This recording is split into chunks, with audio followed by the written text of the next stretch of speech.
Le secret de la reine émeraude au début du XXe siècle, un mystère captivant émergea du royaume de l'Empire d'Isère, un petit pays mythique niché au cœur des montagnes. Ce royaume, entouré de brume et de légendes, était dirigé par la majestueuse reine Émeraude, une souveraine réputée pour sa sagesse et sa beauté. La reine vivait dans le splendide palais d'Émeraude, un édifice aux murs de jade et aux jardins luxuriants qui semblait flotter au-dessus du sol. Le professeur Jean-Baptiste Montagne, un historien et archéologue français connu pour ses recherches sur les civilisations anciennes, avait entendu des rumeurs fascinantes sur un artefact légendaire, la couronne de lumière, une relique possédée par la reine Émeraude. Cette couronne, disait-on, était dotée de pouvoirs mystérieux, capables de conférer la prospérité et la paix à son possesseur. Déterminé à percer le mystère, le professeur Montagne se lança dans une expédition vers le royaume d'Isère. Accompagné de son fidèle assistant, Léonard, un jeune géologue enthousiaste, il voyagea à travers des paysages variés, des plaines verdoyantes aux forêts enchantées, avant d'arriver aux portes imposantes du palais d'Émeraude.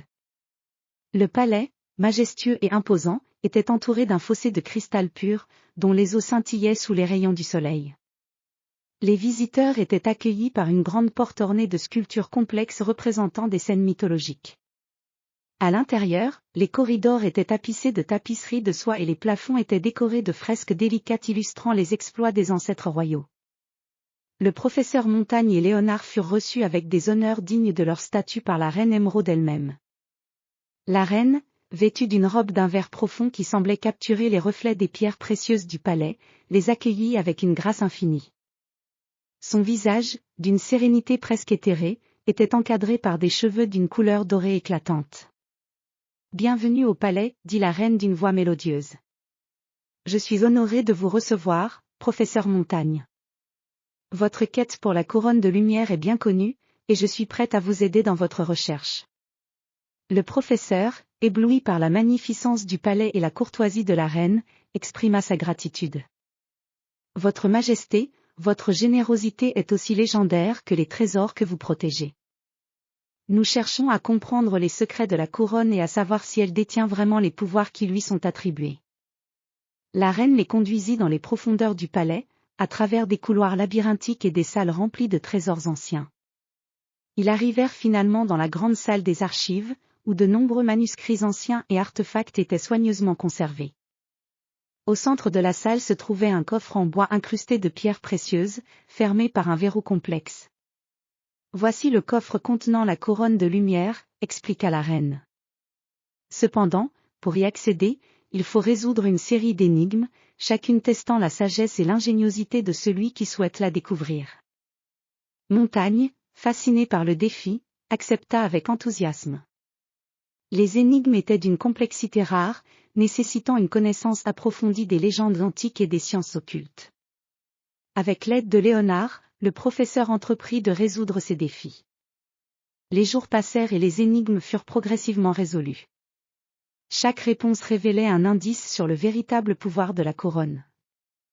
Finalement, après de nombreuses nuits de réflexion intense, Montagne et Léonard parvinrent à ouvrir le coffre.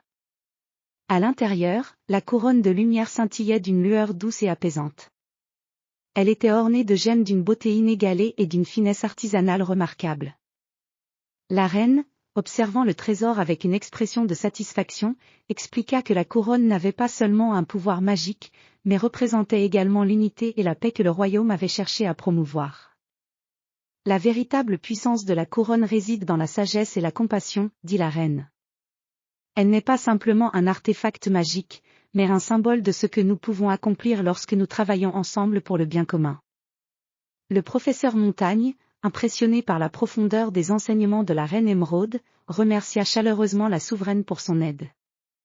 Léonard, émerveillé par la beauté et la signification de la couronne, exprima son admiration pour la reine et son royaume. Lorsque l'expédition se termina, Montagne et Léonard quittèrent le palais d'Émeraude avec un sentiment de réalisation et de respect pour le royaume qu'ils avaient découvert.